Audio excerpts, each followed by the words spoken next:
Τον κολλητό σου. Ποιον? Στέλιος Ρόκος. Μίλησε. Μίλησε. Με έβρισε. Όχι. Έχετε τσακωθεί? Είχαμε, τώρα τα έχουμε βρει, εντάξει. Α, ωραία. Α, με έβρισε λίγο Τι σύσσι. λέει για το Λιάγκα. Ήρθε να σε εκπομπή όταν έλειπα.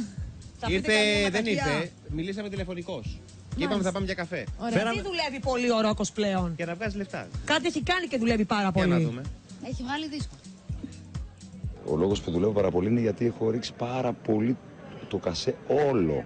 Δηλαδή πιστεύω ότι βάσει ονόματος είναι ίσως το πιο φτηνό που υπάρχει στην αγορά. Το να δοκιμάζεις πράγματα και να κάνεις αυτό που έκανε ο Αντώνης, δηλαδή για μένα, αυτά είναι καλλιτεχνικές ανησυχίες και όποιος δεν τις κάνει δεινοσαυρίζει. Η νοοτροπία λίγο του λουλουδιού που έχουμε οι Έλληνες. Αυτό είναι μέσα στο DNA μας, δηλαδή δεν με ενοχλούσε ποτέ αυτό. Έχω δει και με τη Γαλάνη να είναι αν είσαι κομπλεξάριστος άνθρωπος, δεν σε απασχολούν. Θέλουν να περάσει καλά ο κόσμος και όλα τα άλλα είναι